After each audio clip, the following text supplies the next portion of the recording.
Hola, muy buenos días para todos.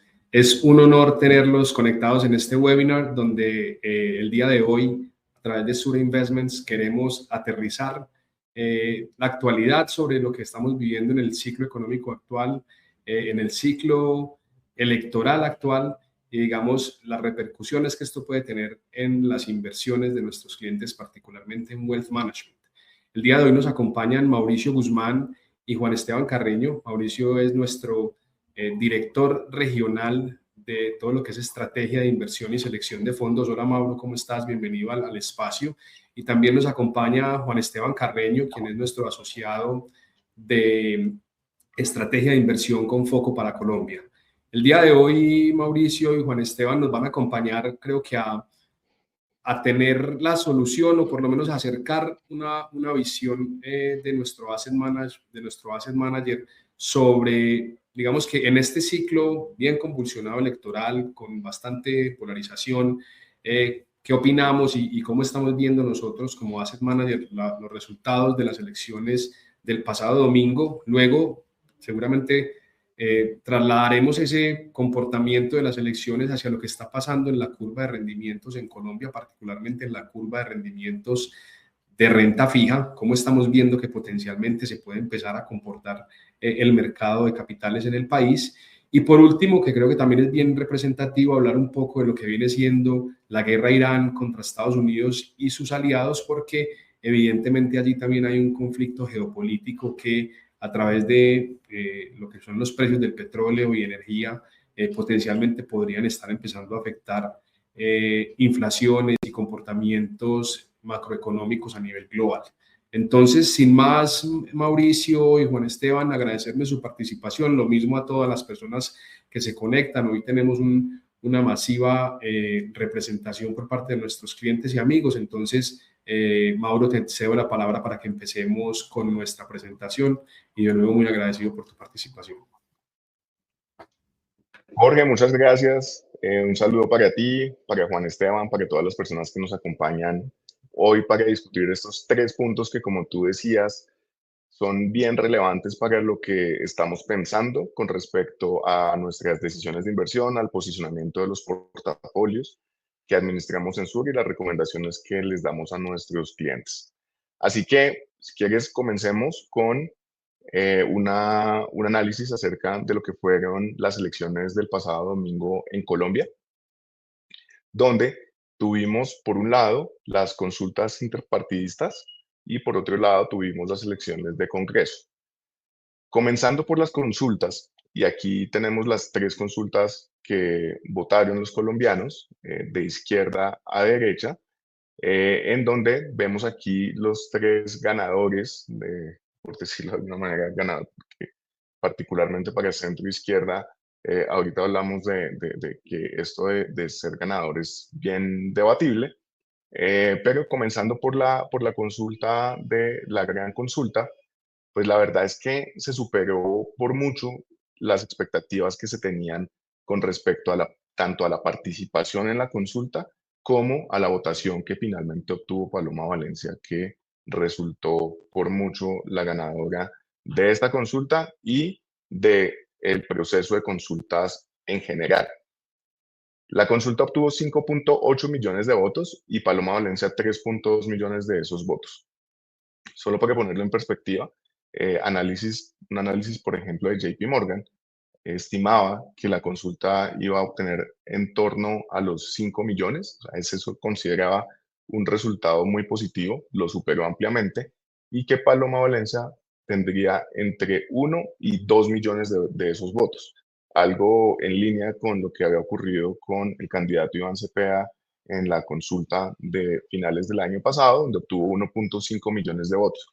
Pues los 3.2 millones que obtuvo más que duplicaron esa expectativa, más que duplicaron los votos de Iván Cepeda en su consulta, y en esa línea la gran ganadora resulta siendo la candidata Paloma Valencia, que se posiciona como una alternativa viable para disputar el voto de la centro derecha a Abelardo de la Espriella. Por otra parte, las 2 consultas, la de Claudia López y la de Roy Barreras, pues la verdad es que decepcionaron ampliamente las expectativas que ellos mismos habían venido transmitiendo. Entre los dos, la verdad es que suman un poco más de 1 millón de votos, 1.2, que casi coincide con la votación que obtuvo Juan Daniel Oviedo, que fue el otro gran ganador y sorpresa de la consulta. Es con cerca de 1.2 millones, pues se posiciona como la alternativa que el electorado favoreció en el centro. Entonces, ganadora Paloma Valencia. El centro, la verdad es que queda muy fragmentado, muy comprometido y con pocas probabilidades de tener éxito en las elecciones de mayo, tanto en la primera vuelta que tendremos. Y por el lado de la izquierda, lo que termina pasando es que se consolida en torno a la figura de Iván Cepeda. Eh, Había la idea de que Roy Barreras pudiera ser una alternativa algo más moderada de izquierda. Los inversionistas en estas últimas semanas habían hablado de esa posibilidad y pues la verdad que hubiese sido bien recibido por el mercado una disputa de ese voto de la izquierda. La realidad es que con los resultados del domingo eso queda descartado y la izquierda se consolida en torno a Iván Cepeda como su candidato para la primera vuelta. El centro, como lo dije antes, pues queda bastante debilitado y eso lo podemos trasladar a lo que fueron los resultados de las elecciones legislativas, tanto en Cámara como en Senado.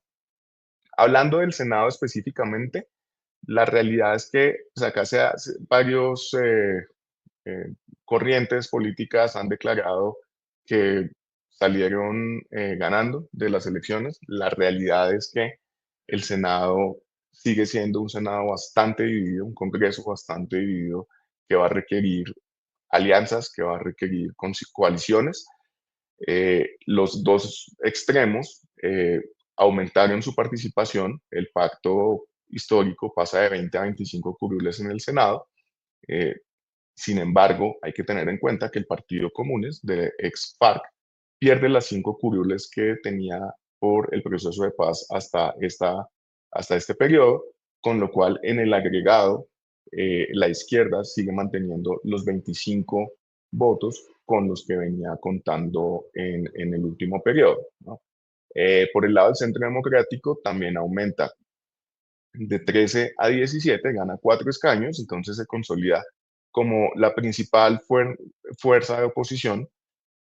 Y a esto, si se le suman los otros partidos de derecha, Cambio Radical y Salvación Nacional, del candidato de la Espriella, pues la realidad es que terminan con 27 escaños que equilibran de una forma bien cercana lo que ocurre con el pacto histórico. Entonces vamos a seguir teniendo un Congreso donde eh, las dos fuerzas mayoritarias y que se ubican en los extremos del espectro político tienen más o menos un cuarto de la participación. El Congreso, el Senado queda con 103 curules totales, entonces 25 y 27, sumando los tres partidos de derecha.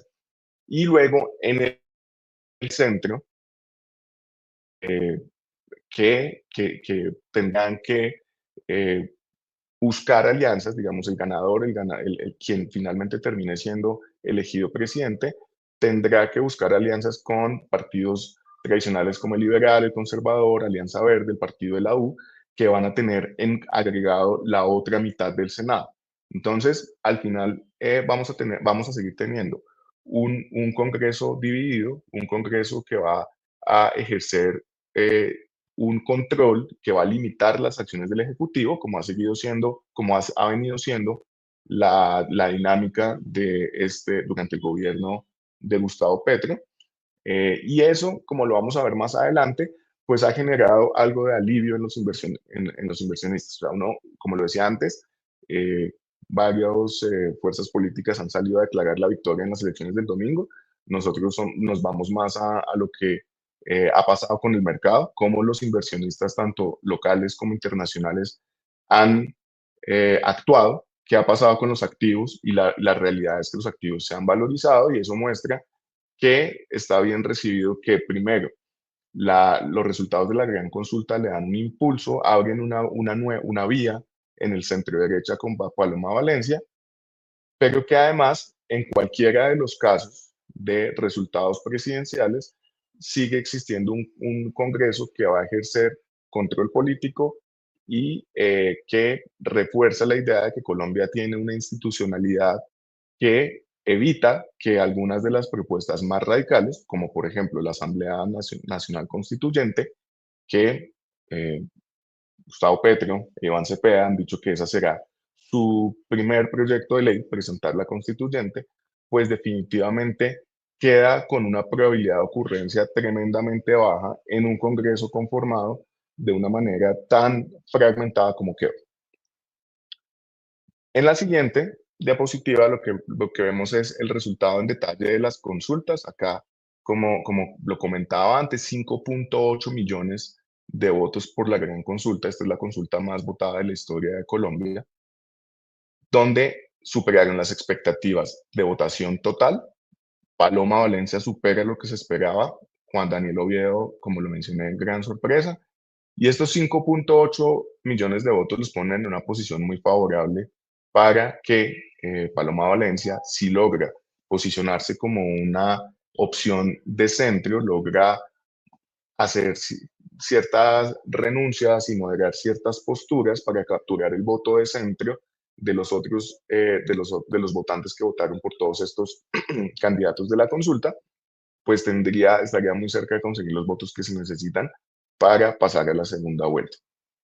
Tenemos las otras dos consultas que, como lo dije, bastante decepcionantes. Y en la derecha vemos que después del domingo, Iván Cepeda y Abelardo de la Espriella, en parte reaccionando a este éxito que tuvo la consulta, y Paloma Valencia, rápidamente anunciaron a sus fórmulas vicepresidenciales. Hay de aquí que por el lado de Iván Cepeda, representante de indígenas, Juan Manuel Restrepo por parte de Hablar de la Espriella, y está en este momento, como hemos venido escuchando en noticias, la gran duda que se podría resolver tan pronto como hoy, de si finalmente Juan Daniel Oviedo pudiera ser una opción de fórmula vicepresidencial para Paloma Valencia, que podría acercarla a obtener esos votos importantes del centro que participaron en la consulta. En la siguiente lo que vemos es cuál ha sido la historia y por qué fueron tan importantes las votaciones del domingo pasado desde una mirada de las últimas elecciones. En el 2018, acá lo que vemos es cómo votaron los colombianos por Senado, consulta, primera y segunda vuelta, en los dos partidos dominantes que están en los extremos, Pacto Histórico, Centro Democrático. En el 2018, el Centro Democrático superó de lejos tanto en Senado, consulta, primera y segunda vuelta. Y eso finalmente le dio la presidencia a Iván Duque. En el 2022 lo que vimos fue cómo ya el Pacto Histórico superó en Senado al Centro Democrático, obtuvo bastantes más votos en la consulta y finalmente esa tendencia se mantuvo en primera y segunda vuelta para generar la presidencia de Gustavo Petro.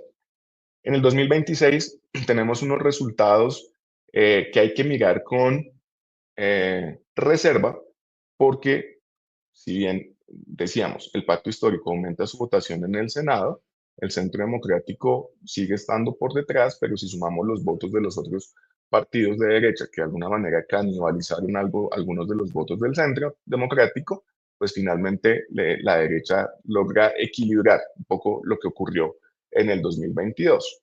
Y por el lado de las consultas, pues una consulta que, como lo decía antes, es la más votada de la historia del país, un resultado muy positivo, muy favorable para la gran consulta. Hay que decir que esta es una consulta en la que no participaron los candidatos que vienen liderando las encuestas, como sí fue el caso del 2022 y 2018. En todo caso, unos resultados que matizan, que moderan lo que había sido el 2022, y que en función de eso, como lo vamos a ver más en la siguiente, si hacemos un balance de cuáles eran los principales puntos a los que había que estar pendientes en las votaciones del domingo y cómo cierto resultado podía ser interpretado por el mercado, que es en la siguiente, por favor, podemos ver, ya acá vemos, sin entrar en los detalles, estas son las sumas y restas por partidos, pero yo creo que vale la pena quedarse con la gráfica de la izquierda, donde más allá de los puntos específicos, lo que vemos es que sigue siendo un Senado bastante fragmentado, disperso, que va a requerir coaliciones y renuncias por parte del gobierno que termine siendo elegido. En la siguiente tenemos cuáles son las señales que estábamos monitoreando y qué implicación tiene para el mercado lo que finalmente termina ocurriendo. El resultado de la gran consulta fue positivo para el mercado porque refuerza la posición de la derecha de cara a las elecciones. Ese es el resultado final. Demuestra que existe una vía para la centro-derecha y eso lo recibe bien el mercado. El mercado. Ahora, el resultado de la consulta del Frente Amplio es negativo y es negativo no en el sentido, digamos, no para Roy Barreras, es negativo en el sentido que demuestra que no existe una opción moderada para la izquierda, sino que la izquierda se consolida en torno a Iván Cepeda con una propuesta bastante más radical. En cuanto a los resultados en el Senado del Pacto Histórico versus el Centro Democrático, amplía en un voto la diferencia de 4 a 5, pero hay que tener en cuenta que el centro está distribuido, como lo dije antes, en al menos 3 partidos, con lo cual las fuerzas están bastante más equilibradas de lo que aparentan estar. Y por último, el Senado fragmentado, que lo vengo comentando, es una señal positiva en la medida que implica la necesidad de formar coaliciones y va a ejercer control sobre el Ejecutivo. Cuando vemos qué es lo que ha hecho el mercado desde el día de las elecciones, acá podemos ver durante lo corrido del mes y en la línea el día de las elecciones, el índice de acciones de Colombia ha subido en torno a 3% desde ese día. Las tasas de los TES, de la deuda pública a 10 años, ha caído en torno a los 40 puntos básicos. El dólar también ha caído unos 60 pesos. Y el CDS, que es la medida por, por, por excelencia de riesgo país, cómo perciben los inversionistas internacionales la prima de riesgo del país, pues vemos ahí que cayó desde niveles de 240 hasta niveles de casi 210. O sea, el mercado termina con una visión de lo que ocurrió fue favorable para lo que viene económicamente para el país. Y un dato final, Polymarket, que es la agencia de predicciones que incorpora apuestas de múltiples fuentes alrededor del mundo y que ha sido buen predictor en varias de las elecciones que se han dado alrededor del mundo. Hasta el viernes anterior mostraba que la probabilidad de una presidencia va a estar en el 52%, a ver de las prioridades en segundo lugar con un 38%. Posterior al domingo, hoy estamos dando una probabilidad de 49% para Paloma Valencia o Abelardo de la Espriella y Iván Cepeda 46%. Por primera vez en varios meses no aparece en el primer lugar Iván Cepeda. De cualquier forma, sigue siendo un entorno político y los casi 3 meses que faltan para la primera vuelta son muchísimo tiempo y muchas cosas pueden pasar, pero de momento, vemos que el resultado en el agregado fue bien recibido y veremos qué sigue ocurriendo de aquí en adelante en un entorno en que Colombia está lleno de retos económicos, para lo cual le voy a dar la palabra a Juan Esteban, que nos pueda contar todo este ruido político en el que estamos y seguiremos estando por los próximos meses, se está dando en qué contexto económico para el país. Entonces, Juanes.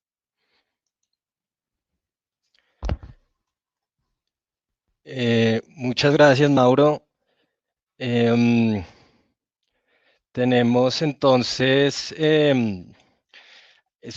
muchas gracias y saludos a todos los que se conectaron hoy a acompañarnos. Estamos en un momento muy, digamos, interesante, tanto en el ciclo económico como, como en todos los eventos políticos y qué implicaciones tiene esto para los mercados. Em, en términos ya de materia económica, nosotros venimos en el 2025 de crecer un 2.6%. Esto, recordemos que los crecimientos de los años anteriores fueron en 2023 0.6%, en 2024 1.5%, y ahorita pues en el 2025 2.6%. Entonces es un crecimiento que se viene acelerando, sin embargo el ritmo ha sido algo lento, em, y está por debajo de lo que se solía crecer antes de la pandemia, que estaba en torno al 3.5%. Entonces, y aquí lo que estamos mirando con algo digamos, de lupa o de preocupación es que este crecimiento del 2.6% podemos estar estancados, o sea que la aceleración en la que veníamos se pudo frenar, y lo que estamos esperando para este año será que el crecimiento se ubique también cerca a este 2.6%. Entonces, ¿y por qué estamos viendo como este estancamiento? Es si vemos lo que ha pasado en los rubros que componen el crecimiento del 2.6. En primer lugar, los hogares crecieron 3.6% en el 2025, y digamos que esto es un número bastante saludable y estuvo respaldado por un mercado laboral que se mantiene en buen estado y por una gran cantidad de remesas em, que entraron al país en el año pasado. Entonces, en el mercado laboral específicamente, la última tasa de desempleo se ubicó en 10.9%, que para esta época del año es bastante bien. Sin embargo, lo que estamos viendo es que el aumento que hubo del salario mínimo sí puede tener un impacto en lo que veremos del mercado laboral em, en el 2026. Entonces, aquí los componentes que estamos monitoreando muy de cerca es tanto la tasa de desempleo y también la tasa de informalidad. Entonces, en la tasa de desempleo, como ya dije, se mantiene saludable, pero sí esperaríamos algo de que se pueda incrementar algo este año. Y en la tasa de informalidad se encuentra alrededor de 55%. Esto significa que 6 de cada 10 colombianos no hacen parte, digamos, de la formalidad laboral, y con el aumento, digamos, de los costos laborales es posible que este número aumente a lo largo del año. Em, Así como un dato, en el 2023 los colombianos que se ganaban el salario mínimo era 3.7 millones. Por otro lado, digamos, ahorita a finales de año, los que se ganan el salario mínimo fueron solo 2.4, o sea que es un decrecimiento importante de las personas que están accediendo a ese salario, y con el aumento que vimos de 23% del salario mínimo, podríamos estar viendo que para finales de año este crecimiento sea incluso menor a 2%. Entonces, es incluso menor a 2 millones. Entonces, lo que podemos ver es que sí hay un impacto que puede tener el mercado laboral, y esto en sí puede afectar digamos, el consumo de los hogares. Un segundito aquí, hacemos un ajuste en la presentación que nos está proyectando.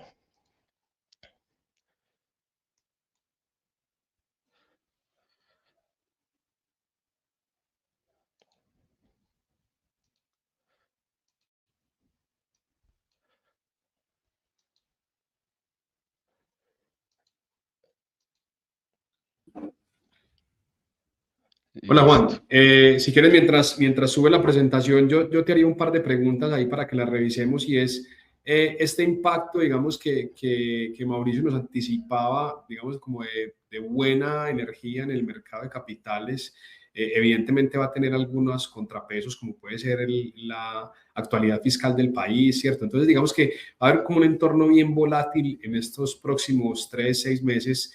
Yo te preguntaría si, o te pediría, porfa, que si en la presentación podemos hablar un poco al respecto de cómo, digamos, esa volatilidad pues potencialmente va a estar impactando nuestros portafolios, los portafolios de nuestros clientes y cómo nos vamos a posicionar al respecto. Sí, claro que sí, Jorge, y en eso vamos a tocar en las siguientes diapositivas. Aquí en términos de crecimiento, como lo veníamos comentando, seguíamos en el tema de los hogares, que es, digamos, el rubro que mejor comportamiento, que más saludable vimos en el 2025. Ya mencioné dónde veríamos las preocupaciones en el 2026 y ahorita para los siguientes rubros que estamos viendo, que esto sí con algo más de preocupación, es en primer lugar el gasto del gobierno. El gasto del gobierno pues tuvo un crecimiento y se ve reflejado en el PIB de 7.1%. Fue un fuerte gasto público que ayudó al crecimiento, pero tuvo de la mano pues una profundización de la crisis fiscal que está enfrentando Colombia. Vemos ahí en la gráfica de la izquierda abajo que el déficit fiscal de 2025 estuvo en 6.4%, mientras que el primario se ubicó en 3.5%. Entonces, esto es sin contar pandemia, los mayores déficits del siglo. En el 2025 tuvimos la suspensión de la regla fiscal, que era más o menos las barandas que le ponían algo de control al gasto público. Se suspendió esta regla por 3 años y deja casi que sin validez una regla que se debería ejecutar en los momentos donde más se necesita, como fue el año pasado. Entonces, para lo que estamos viendo en el 2026, ayer el gobierno sacó su plan financiero y proyectó un déficit de 5.1. Sin embargo, nosotros sí estaríamos inclinados a pensar es que el déficit se puede estar pronunciando más, estar alrededor del 6.8, el déficit total, y el déficit primario, que digamos excluye el servicio de la deuda, se consolida alrededor de este 3,5, quizás un poquito más, alrededor de 3.7% en el 2026, que si vemos y comparamos cómo era ese déficit primario antes de la pandemia, estaba en torno a entre -1 o 0%, y ahorita pues ya cercano a este 3.5%. Entonces, entonces, pues por el tema de gobierno, creemos que no es sostenible mantenerlo como un motor para el crecimiento, y es algo que pues puede empezar a deteriorarse a lo largo del año. El siguiente factor es la inversión. La inversión fue el rubro que menor creció, tuvo 1.3% de crecimiento, y un crecimiento de la inversión tan bajo, pues es lo que nos va a impedir regresar a este crecimiento promedio prepandemia, que estaba en torno al 3.5%, y que la inversión constantemente crezca menos que el PIB, pues ha hecho que ahora solo represente 16% de todo el PIB, cuando hace 10 años era alrededor de 24%. Entonces, esto es un rubro que sin lugar a dudas se le tiene que poner enfoque, y que debería ser el motor de crecimiento y que empuje a los otros elementos de la economía digamos, a crecer más. Pero en este momento, de hecho, la inversión es una de las anclas que tiene el crecimiento económico, a medida que está deteriorando el crecimiento actual y está deteriorando el crecimiento futuro. Y finalmente el sector, digamos, externo, que son estas exportaciones e importaciones. Vemos que las exportaciones están creciendo a un ritmo de 1.8%, mientras que las importaciones a 8.4%. O sea que lo que nosotros le ofrecemos al mundo, en términos relativos, cada vez es menor de lo que necesitamos del mundo, de lo que le compramos. Entonces, em, esto pues lo que hace es ser un ancla del crecimiento, y se necesita fortalecer este sector exportador para lograr un crecimiento, digamos, más sólido hacia estos niveles que crecíamos en la prepandemia. Entonces, todos estos elementos nos indican que esa aceleración que veníamos viendo en años anteriores se va a estancar en este 2026, y además tenemos el punto de que el Banco de la República está subiendo tasas de interés precisamente para frenar la inflación, que es otro problema, digamos, que estamos en el frente macroeconómico. Que lo vemos entonces en la siguiente diapositiva. La inflación, el último dato que tenemos es en febrero que creció 5.3% anual. Digamos que la inflación ya por encima del 5% desde el 2021. Todos los países del mundo tuvieron estos choques inflacionarios después de la pandemia, y de los países comparables de la TAM, Colombia es el único que está fuera de la meta, y lo que más preocupa es que nos estamos alejando de la meta, que la meta, el rango objetivo del Banco de la República es entre 2 a 4%. Entonces, para el 2026 el mismo gobierno está proyectando que la inflación se va a ubicar en 5.8%. Nosotros creemos que puede ser un poco más, la estamos viendo cercana al 6.3%, y eso es por los componentes que estamos viendo que ejercen presión en los precios, como vemos ahí en la gráfica de la izquierda. Por el lado de servicios, vemos que hay una relación directa con el aumento del salario mínimo.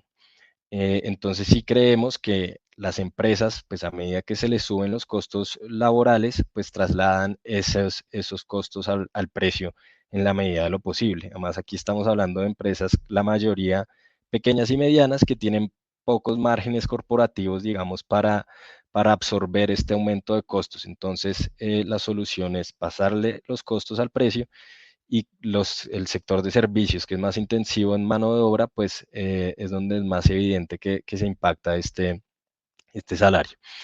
En torno a los bienes, también han venido aumentando, esto pues de la mano de un consumidor fuerte. Las rentas también vemos que pueden tener presiones al alza. El sector de vivienda no está en su mejor momento, y lo que ha hecho es empujar a las personas cada vez más hacia el mercado de los arriendos. Entonces aquí también podemos ver algo de presiones, y por temas digamos, de gas, también hay presiones a medida que cada vez es necesario importar más gas, eh, que genera que pues, el gas importado es más costoso. Entonces, sí vemos varias fuentes de presiones, y lo que ha hecho es que el Banco de la República reaccione subiendo tasas de interés. Ha subido 100 puntos básicos en enero. Esperamos que sube ahorita en marzo otros 100 puntos básicos y termine el año alrededor de 12%. Entonces, ya que este contexto, digamos, tanto político como económico nos dejan los mercados, comenzando por la renta variable, nosotros llevamos con una recomendación positiva en renta variable desde inicios del 2024, y esta recomendación la hicimos bajo un contexto en el cual teníamos una economía acelerándose, teníamos tasas, el Banco de la República bajando tasas, y teníamos unas valoraciones muy atractivas, como se ve ahí en la gráfica en el 2024. Hoy no tenemos ninguno de esos elementos. Estamos en un ambiente donde la economía, la aceleración económica se estancó, el Banco de la República está subiendo tasas, y las valoraciones ya se encuentran en sus promedios históricos. Entonces, aquí estas valoraciones lo que nos dan es un escenario eh, que tiene, digamos, menos espacio para soportar la volatilidad que pueda venir, tanto del ciclo político, los ruidos electorales, y estos datos económicos mixtos que estamos enfrentando. Entonces, aquí en renta variable sí estamos desde recientemente con algo más de cautela. Pasando a la renta fija, la historia es diferente. Tenemos que las tasas están descontando un escenario bastante adverso. Las tasas venían subiendo desde inicios del 2024, em, pues digamos, en marco de estos riesgos fiscales e inflacionarios que se venían aumentando. Después, la estrategia de manejo de deuda del gobierno dio algo de alivio, pero esto fue temporal, y a medida que el gobierno dejó de participar en el mercado tan activamente, pues los niveles volvieron a descontar todos estos riesgos fiscales y todos estos riesgos inflacionarios que se fueron acentuando.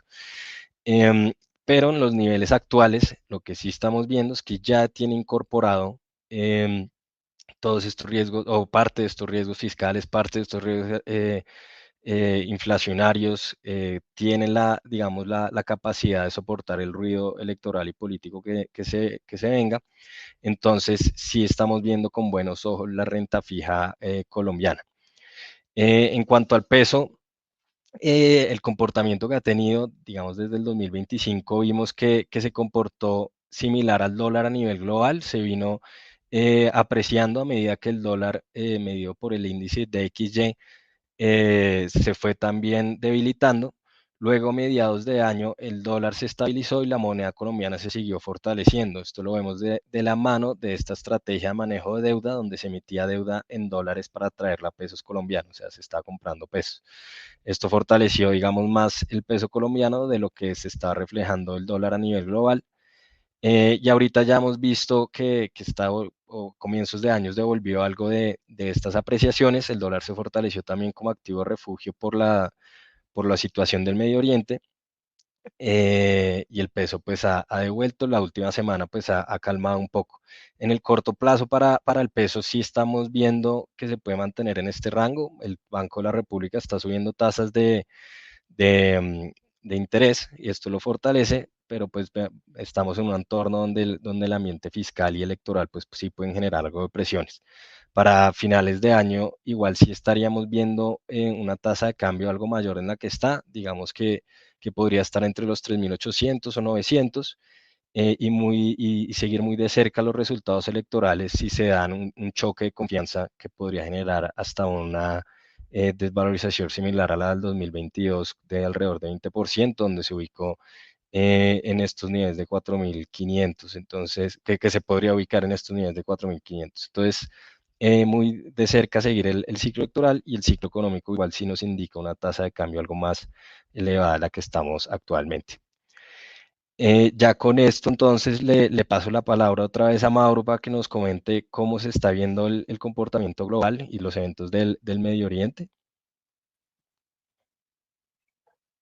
Perfecto, muchas gracias, Juanes. Entonces, vamos a hablar ahora un poco de lo que está pasando en el mundo, porque mientras nosotros hemos estado acá muy pendientes del ciclo político colombiano, en el mundo estamos en un nuevo conflicto desde hace un par de semanas que está impactando fuertemente a los mercados a través del canal que típicamente impacta el riesgo geopolítico y es a través de los precios de los commodities, de los precios del petróleo y gas en específico en este caso.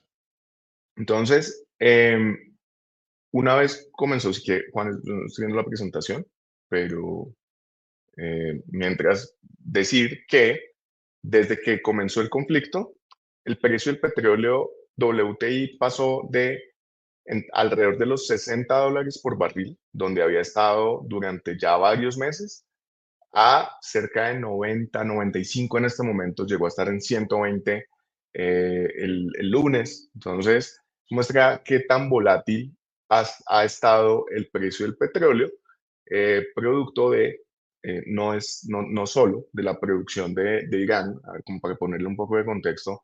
Hoy por hoy el mundo produce diariamente en torno a los 108 millones de barriles de petróleo. De esos, Irán produce unos 4 millones. Entonces es un productor que es relevante, pero el problema de este conflicto no es la producción de Irán, eh, sino el estrecho de Hormuz, porque por su ubicación geográfica sí que ha venido generando un bloqueo en el tránsito de buques por este estrecho, por el que pasa más o menos el 20% del petróleo del mundo, que va, buena parte de ese petróleo va hacia Asia, una parte, la parte más importante del gas natural va hacia Europa. Entonces, sí ha generado un cuello de botella muy relevante logístico, más allá de la participación que tiene Irán como productor mundial de petróleo. También como para ponerle un poco de contexto a la cifra, Irán produce 4 millones de barriles diarios de petróleo, Estados Unidos produce 22 millones. Estados Unidos hoy en día es el mayor productor de petróleo del mundo por mucho. Duplica al segundo, que es Arabia Saudita, que produce 11 millones. Entonces el tema no es de disponibilidad de petróleo, sino de el precio que tiene transportarlo, las primas de seguros que pagan los buques que transportan petróleo por el estrecho de Hormuz, se han multiplicado por 30 que inició el conflicto. Entonces, tenemos una situación en que en medio de un conflicto, las muestra la subida de la inflación esperada, la subida de las tasas de interés. Los inversionistas ahora dicen como la inflación va a estar más alta por mayores precios de petróleo, la Reserva Federal no va a recortar tanto sus tasas de interés, los bonos del Tesoro han reaccionado subiendo, las tasas en el mundo han reaccionado subiendo, todo esto producto de la mayor inflación esperada por precios de la energía. Y en medio de eso, lo que ocurre es que las bolsas, los activos de riesgo que vemos aquí a la derecha, pues han tenido volatilidad y correcciones a la baja, hay que decirlo, desde unos niveles muy altos. Veníamos con unas ganancias importantes a lo largo del año, concentradas sobre todo en países distintos a Estados Unidos. Estados Unidos es la línea azul clara que está en la parte de abajo. Fíjense cómo ha estado relativamente estable, es decir, no ha subido como el resto del mundo, tampoco ha caído, porque en este entorno de mayor riesgo se percibe que Estados Unidos es defensivo, es un mercado mucho más líquido, más profundo, de mejor calidad, pero además porque tiene la reserva, no depende en absoluto del petróleo de Medio Oriente, como lo hablábamos hace un momento.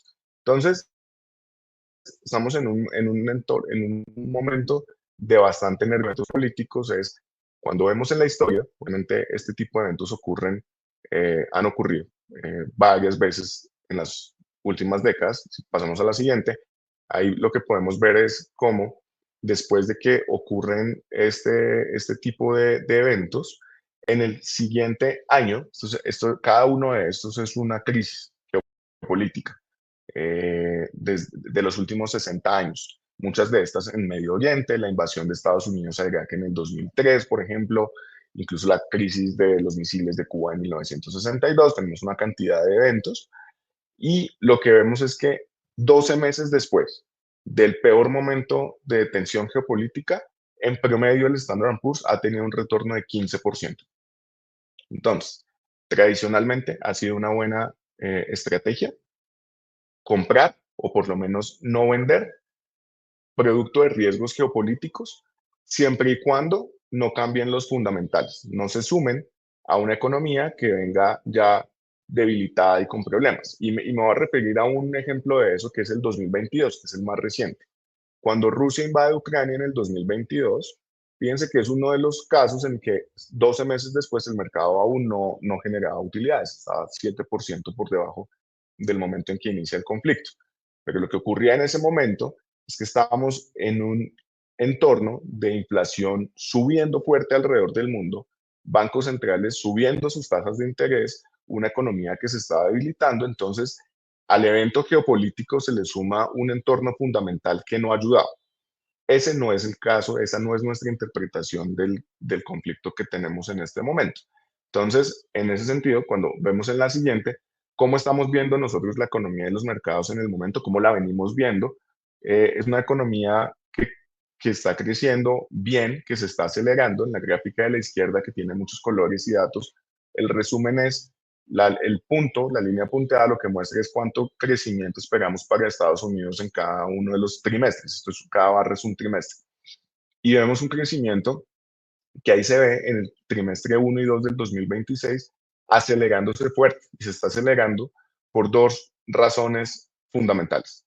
Primero, devoluciones de impuestos, estímulos fiscales. En Estados Unidos, el gobierno de Trump aprobó una reforma tributaria que le va a devolver miles de millones de dólares a los hogares estadounidenses y a las compañías estadounidenses para que consuman e inviertan. Y la parte más grande de ese impacto se va a sentir en el primer semestre de este año. Y además tenemos unas condiciones monetarias con tasas que ya se han reducido bastante, con bastante acceso a crédito, que también contribuye a que haya inversión y haya consumo. Entonces, recapitulando, tenemos un conflicto geopolítico que está y nuestra interpretación es que se va a desescalar en las próximas semanas. El gobierno de Trump tiene un incentivo muy grande a que esto no perdure en el tiempo y es que este año, en el segundo semestre, hay elecciones de mitad de periodo, las midterm elections en Estados Unidos, en donde existe un riesgo de que el Partido Republicano pierda el control del Senado. Y está demostrado estadísticamente que la popularidad de un presidente en Estados Unidos está correlacionada con el precio de la gasolina y precio de los alimentos. Lo que está pasando con este conflicto es que el precio del petróleo obviamente ha subido, casi se ha duplicado, los fertilizantes también han subido mucho de precio y entonces el riesgo que está corriendo el gobierno de Trump es perder tanta popularidad, incluso entre los republicanos, incluso entre los congresistas republicanos. Esta guerra no tiene mucho apoyo. No es muy popular porque, digamos, hay que pagarla. Esto en un momento en que el déficit fiscal en Estados Unidos es bien elevado, las guerras son costosas, y escuchaba a un congresista republicano diciendo, oiga, es que 2 guerras en un mes, esto cuesta mucho dinero. También está, por supuesto, el componente humano, las vidas que se pierden, pero cuesta mucha plata una guerra como para que estemos haciendo guerras en todo el mundo todo el tiempo, ¿no? Entonces, eso nos hace pensar que va a haber un desescalamiento. Hay todas las partes interesadas van a querer que esto se prolongue por semanas, no meses. O sea, no se va a solucionar mañana, pero se va a solucionar. Y en ese sentido, nosotros vemos regresando el foco de los inversionistas a los fundamentales, a lo que importa en el largo plazo. Y es cómo va la economía, y la economía va bien, cómo van las compañías, cómo van las utilidades que generan las compañías, y también las vemos bien, como vemos en la derecha. La expectativa de crecimiento en utilidades está en doble dígito en la mayoría de mercados. Entonces, con esto, nuestra recomendación sigue siendo mantenerse invertido, mantener activos de riesgo dentro de los portafolios, y de hecho buscar momentos de entrada en medio de estas correcciones y caídas de precios para, si el portafolio ha estado fuera del mercado, aprovechar para entrar, porque sí es cierto que veníamos con unas valoraciones, con unos precios bastante elevados, y todo esto que está ocurriendo está dando la oportunidad de tomar posiciones en activos de calidad a mejores precios. Con esto, Juanes, creo que en la siguiente tenemos las preferencias. No me quedo mucho acá porque ya lo mencioné, pero decimos, nos gusta la renta variable más que la renta fija en el mundo, digamos a nivel global, no en Colombia, en el mundo, porque las tasas de interés las vemos que pueden subir, digamos, las tasas de los bonos del tesoro por presiones de inflación. En cambio, la renta variable, como lo dije antes, vemos buenos fundamentales. Dentro de la renta variable nos gustan más los emergentes, Asia y Latinoamérica. Vemos que están creciendo sus utilidades, tienen descuentos en sus valoraciones, hay unas historias muy interesantes allí. Y en Colombia, ya lo mencionaba Juanes, nos gusta la renta fija. Vemos que los TES a las tasas que están ya están incorporando mucho de los peores escenarios, tanto inflacionarios como políticos, mientras que la renta variable ya corrió mucho. El índice colombiano el año pasado, en el 2025, tuvo una rentabilidad total con dividendos de casi el 80%, uno de los más altos del mundo. Y como él nos mostraba, las valoraciones pasaron de 5 a 10, allá no tenemos el descuento que teníamos, entonces ahí preferimos esperar qué pasa con el ciclo político antes de tomar decisiones de estar demasiado invertidos en acciones colombianas. Y en el dólar, también lo mencionó, tenemos una visión alcista en el peso dólar, básicamente porque vemos que el nivel actual ha estado influenciado por las operaciones de crédito público del gobierno, y que darse un escenario que no sea el favorecido, el favorito de los inversionistas, ahí tenemos riesgo al alza en el precio del dólar.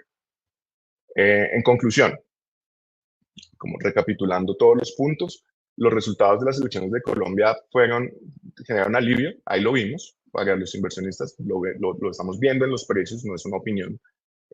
Coincidimos con esa apreciación de los inversionistas, pero vemos los precios y ahí se demuestra. Pero el panorama para las elecciones va a estar muy incierto. Vamos a tener casi 3 meses de mucho ruido político. Y hay que decirlo, y este es un comentario que quizás no hice cuando hablaba del Congreso. Es cierto que un Congreso dividido es una buena noticia porque genera control político y evita que algunas de las propuestas más radicales, como una constituyente que mencionaba, tengan probabilidad de avanzar. Dicho eso, el poder del presidente en Colombia es bastante alto, el poder del ejecutivo. Y este último gobierno pues ha demostrado que hay muchas cosas que se pueden hacer por decreto y en medio em, de emergencias económicas. Y la institucionalidad, que es súper importante y que nos ha mantenido estos 4 años como una economía funcional, pues va a estar retada en si es que ocurre que se elige un gobierno de continuidad. Porque, por ejemplo, el Banco de la República en el 2028 va a tener cambio de 2 codirectores, de los 7 que votan sobre las decisiones de tasas de interés. Hoy por hoy, o las últimas decisiones, se han dado o han sido muy técnicas. Se han hecho las pausas en recortes de tasas y de hecho ahora aumentos con todo lo que pasó con el salario mínimo, que coincidimos con que esa es la decisión técnica que hay que tomar. Aún así, el gobierno ha estado muy en desacuerdo con eso y ha presionado para que se hagan reducciones de tasas. Bueno, las votaciones han sido 4-3, ha sido dividido, ¿no? 4 votos por ejemplo, en la última subida de tasas contra 3 que pedían mantener o reducir.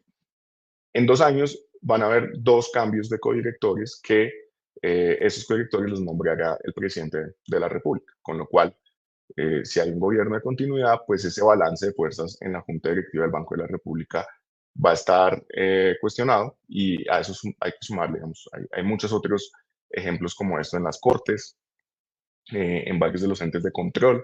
Así que no es menor el hecho de que si en el Congreso es una buena fuente de control político, lo que pase en las elecciones presidenciales definitivamente va a tener un impacto en la economía y en los mercados hacia adelante. Lo decíamos, en Colombia preferimos la renta fija sobre las acciones y vemos el dólar con espacio para subir. En Oriente Medio, todo lo que está pasando con el conflicto, pues genera incertidumbre, es evidente y lo hemos vivido cada vez que ha habido un conflicto geopolítico. Sin embargo, nuestro escenario base es que este conflicto se desescalará en las próximas semanas y por ende nos mantenemos enfocados en los fundamentales macro y los corporativos que vemos sólidos, resilientes y en ese sentido seguimos prefiriendo mantener posiciones en renta variable global sobre la renta fija global. Con esto, Jorge, creo que nos quieres contar algo acerca de cómo Bien, podemos Mauro. contribuir a Bien, este Mauro. posicionamiento. Súper. Entonces yo te diría, primero voy a tratar de exponerte un par de preguntas que nos hacen desde la audiencia. Voy a tratar de juntar una que nos habla sobre el precio del petróleo digamos, el impacto que potencialmente podría tener en el déficit fiscal colombiano, digamos, un impacto de un precio del petróleo de $65 a $90, como lo presentabas ahorita. ¿Qué posibilidad hay de que eso, digamos, nos ayude con las cifras fiscales del país? Que evidentemente, pues eso sería bastante bueno para un escenario como el actual. Y también, digamos, en la segunda derivada de eso es si ese precio del petróleo a $100 y esa mejora potencialmente en el déficit fiscal y llegada de nuevos dólares, pues es más representativo esto o es más representativo digamos, la convulsión que hay ahora en el mundo político sobre lo que podría o no pasar con las elecciones presidenciales y cómo, digamos, que eso afectaría las decisiones de inversión de nosotros como hacemos.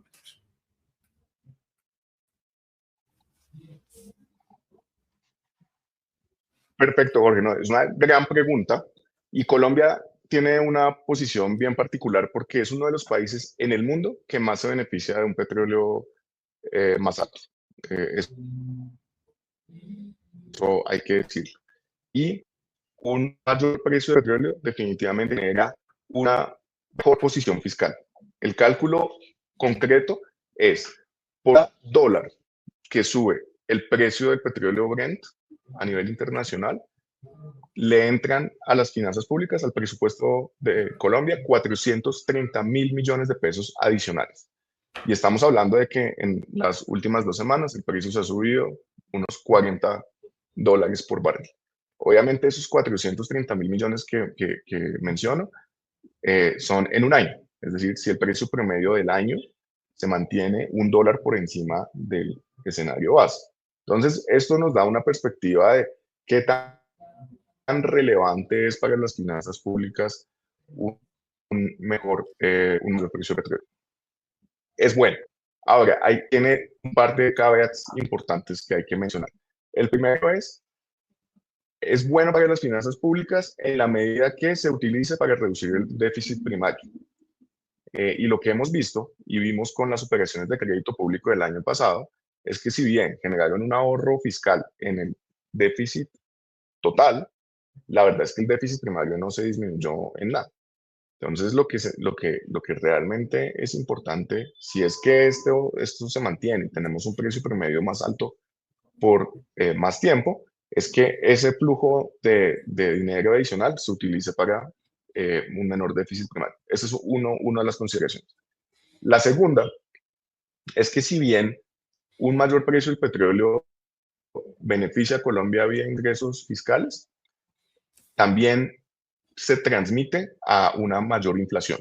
Entonces, estamos en un momento en que el Banco de la República está lidiando con un problema serio, inflacionario, producto sobre todo de la subida del salario mínimo a casi el 24% y que, como nos mostraba Juanes, el impacto en servicios es todo.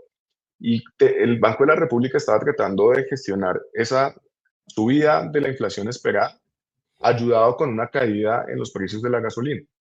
Pero con este efecto se frenaría la caída en los precios de gasolina y de hecho se vuelve un factor adicional de presiones inflacionarias que entonces obliga a que el Banco de la República probablemente reverse su ciclo de subida de tasas. Entonces, tiene ese efecto secundario que es negativo. Y el otro efecto secundario que hay que considerar es que una subida importante en el precio del petróleo a nivel global por un tiempo prolongado disminuye las expectativas de crecimiento global. Hay distintos estimados. Se estima que más o menos un petróleo a $100 el barril de forma permanente disminuye en 0,5% el crecimiento del PIB anual del mundo. Entonces, en una economía mundial que crece menos, pues Colombia también se resiente a través de nuestro comercio exterior. Así que eso en términos de lo que pasaría con el precio del petróleo y sobre movimiento de activos, que era la segunda parte de la pregunta, siempre hay que tener en cuenta que los activos no se mueven por una sola cosa, hay que decirlo. Ambos factores definitivamente tienen que ver con lo que ha venido ocurriendo, pero en este caso nosotros diríamos, cuando miramos el movimiento de los activos emergentes en general, que sería como la forma de limpiar qué es por lo que está pasando en el mundo y qué tanto es por lo que está pasando en Colombia. En todo el mundo los activos, los CDS se han mantenido estables, las primas de riesgo emergente entre estables y han bajado un poquito, y en Colombia bajaron mucho esta semana, como lo mostramos. Entonces, particularmente en estos últimos 4 días, creemos que ha dominado el movimiento de los activos, los factores locales, políticos, que también habían sido los que nos habían castigado fuerte en las últimas semanas. Perfecto, Mauro. Muchas gracias por la respuesta. Creo que bien completa sobre lo que estamos viendo en este movimiento, tanto del precio del petróleo como en la curva de riesgo de los CDS en Colombia, donde realmente pues estamos evidenciando que el tema político sí está tomando bastante relevancia, ¿cierto? Y yo voy a cerrar el espacio, Mauricio, haciendo un link entre lo que nos contaban ustedes, tanto Juan Esteban como tú, sobre la posición en Colombia de lo que estamos evidenciando en las tasas de la renta fija, particularmente de los TES y seguramente algunos deuda corporativa que estamos, digamos, expuestos en el país. Y es que hemos evidenciado una curva media, una curva de 3 años, de 4 años, que ha tenido una subida, digamos que bien representativa en los últimos meses, precisamente por algo de la convulsión desde el punto de vista político y también desde el punto de vista del comportamiento fiscal del país. Y ahí les diría que nosotros en Sura Investments, tratando de buscar las mejores opciones para nuestros inversionistas, estamos trabajando a día de hoy en el lanzamiento de un fondo de inversión colectiva, que será un fondo de inversión colectiva cerrado con pacto de permanencia a 3 años, donde estaremos buscando retornos aproximados entre el 11,7 y el 12,2 para los próximos 3 años.